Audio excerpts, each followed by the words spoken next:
The recent dismantling of the U.S. Agency for International Development, USAID, by President Trump has sent shockwaves through nations and on its aid, particularly Nigeria. This decision comes at a critical time when the country is still battling insurgency and facing economic challenges that directly impact the future of its youth. With the federal government now turning to loans to offset the shortfall from the U.S. aid cuts, we must ask, what does this mean for Nigeria's security, economy, and its young population? Joining me to navigate this complex conversation right now is Mr. Anyekeme Fimba, a broadcast journalist, consultant, and professional speaker. Also joining us via Zoom from Port Harcourt is Mr. Wikina Ebenezer, founder of the Policy Shaper, a civics tech organization that empowers young people with knowledge, skills, and tools to engage with public policy. Gentlemen, you're welcome to the beam. It's amazing. Great to be here. Sunes, good to see you. You're looking exceptionally good. Thank you very much. You're welcome. Yeah. All right. Let's begin with you, Mr. Anyekeme. Let's ask you this question. The termination of the USAID operation has left, significant void in Nigeria's development sector. And the question becomes, how do you assess the immediate impact, the withdrawal of this program, in combating Boko Haram, supporting affected communities? What are the profound implications, especially for the youth? And then some people say that question has to be asked. Is it true that Nigeria does not need foreign aid today? This is not a very simple question to answer if one must be indeed very careful considering all factors. It's a very critical question, but it's a question that faces us at this point in time in our nation's history. This country, Nathaniel, this country, Sunes, is on life support. We have to understand that. And our country is surviving on chips. One of such being foreign aid, and the other leg being loans and other foreign funding that is keeping some critical areas of our national life on, like healthcare, like education, poverty alleviation, and of course keeping life going in war-torn areas, particularly where we have terrorism activities in the northeast and all of that. And so with the coming in of President Donald Trump, and of course the dismantling of a USAID, the issues have come to the face. The truth is that if foreign aid is unblocked directly of our nostrils now, there will be devastating consequences. We can actually survive without foreign aid. But at this point in time, we have never acted like a people who are ready to live off it. We have inadvertently enjoyed foreign aid for a very long period. And that has actually had a toll on us. We have not acted like people who are a sovereign nation, who are independent, who ought to be funding critical sectors of our national life. And again, we must face the big elephant in the room. We lose every year more than $81 billion to corruption in this country, Sunes. And that is where the problem is. That is the problem. Nigeria is not a poor country, but we have not utilized our resources meaningfully. And that's why we continue to rely on foreign aid. But we have to address these issues now. Will it have devastating consequences? The answer is yes. Is there something we can do about it? The answer is also yes. We have to look inwards. We have to improve our critical infrastructure. We have to look out for the gaps that exist, especially in the health sector, managing terminal diseases, managing HIV/AIDS, managing out-of-school children, managing the internally displaced persons camp, and the rest of the other gaps that were actually covered up through this foreign aid. It's not easy to answer this question, but I tell you, Nigeria needs a gradual step down. We cannot completely get off the foreign aid at the moment, but we need to think about it because the issue has come to us and things will never be the same again. All right. Coming to you, Mr. Wikina. Thank you very much, Anyekeme, for that nice insight. Coming to you, Mr. Wikina, the Nigerian government, has approved additional millions, to see how they can help, push what is happening within the sector.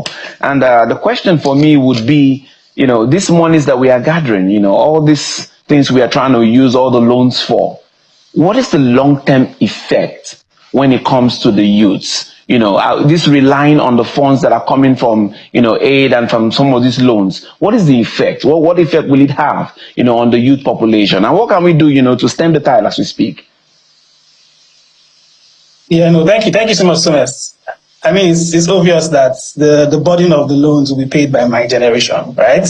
those of us who are in our 20s and 30s, in the next 20, 30 years, those of us who are going to get into leadership, will definitely have to deal with these things. And I think that it's sad, just as Mr. Nyekeme said, I think it's sad that over the years, we sort of had gotten so used to, these foreign dollars and euros and pounds, and have taken our own budgets to spend on areas that are not giving us development indices.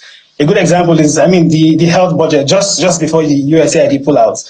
We are investing, less than 5% of our national budget for 2025 on healthcare. So it means that if USAID didn't really pull out, we wouldn't really go to source for loans now to be able to meet up this current health expenditure. I also do think that, if you look at things like the Abuja Declaration, UNESCO itself also recommends that developing countries invest between 15 to 20% of their national budget on education to bolster and support human capital development. There are many of these things. For example, the Abuja Declaration, right? Abuja Declaration has our name in it, but we haven't been able to, as a country, invest up to 10% of our budget in healthcare. How is it possible to grow if we don't do that? GSK, I think it was last year or 2 years ago, GSK left. A couple more health organizations and companies are also struggling to keep their businesses afloat. So even in the private sector, we're not even having the value chains to support the domestic manufacturing of drugs and those health products that we need to meet our health demands in country. So I feel like I think it's a moment of truth for us. Is a dawning moment. Things have dawned on us that the world will never be the same. As the world gets more and more right wing, there'll be a lot more of this kind of changes. Who knows what other agency is going to change in a couple of years? And so it's important that at the federal, at the state level, and also at the local government level, local governments will still start receiving their allocation directly. How have they planned to invest in healthcare? The primary healthcare agencies in their respective local government areas, how are they going to invest in infrastructure and also in ensuring that we also meet the demand and skills required to take care of the people? And then I think the private sector investment also is very, very key as well. Yeah. Wow, that's very food for thought. It's something that we need to start thinking about, like you've said. Let me go back to Mr. Nyekem. I'm thinking beyond, immediate financial gaps of this USAID exits. It also means the loss of technical expertise and capacity building. And what strategies then should Nigeria adopt to build local capacity and ensure that continuity in development programs? What should be done? At the moment, as soon as Nigeria accounts for I'd say the world's largest chunk of raw talents. We're not short of talents. We're not short of brilliant people. Imagine the quantity of people we every day we export to other countries, holding down the American healthcare system, doing well in Europe, doing well in Canada. We have a vast, very fantastic base, intellectual base, but we're not investing in that base. Now that we have funding gaps, now that we have obvious gaps within the healthcare system, within the educational system, reality is facing us because we have not been we've not been intentional about good governance. And I like to go back to the fundamentals. Take corruption, for instance. Corruption continues to rip off the nation. And everyone thinks that they can have a safe way out. Okay, I can get my immediate family out to a safe country. I can isolate myself. And I also think that Nigerians don't really hate corruption. A vast majority of Nigerians don't hate corruption that much. The only thing we hate is maybe the fact that it is not yet our turn. So you see, we make a lot of realistic postulations in our expectations, even from our political leaders. You hear there is an occasion, and sometimes involving a religious organization, and a public official is the chairman on the occasion for a 2 billion naira fundraising, and he's expected to make tremendous good funding. He is expected to give big amounts of money. From which budget? From which allocation? And everybody claps, and we think that this is, the abnormal has become the normal. It has a way of telling us. So what do we do to that huge gap that we have, the huge capacity gap?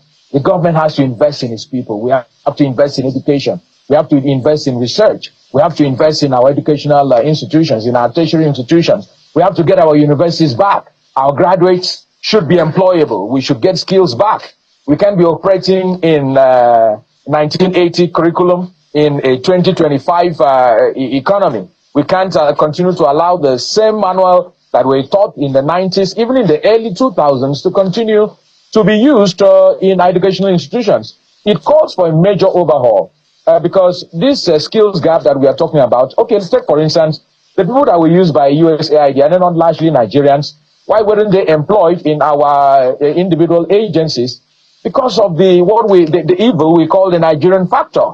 Unemployment gaps, gaps within every day we are losing doctors. How many more are we recruiting? Every day we are losing nurses. How many more are we recruiting? And so there is a huge gap within that space. So you see the country continues to suffer from what looks like a schoolboy solution. Everyone seems to have the solution to the problem.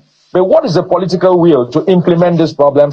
How are the citizens holding leadership accountable? Unfortunately, students, let me tell you the truth. We have a youthful population that is largely distracted. A youthful population that is not keeping tabs on national issues. The only thing that excites millennials and Gen Z are entertainment and gossip and comedy.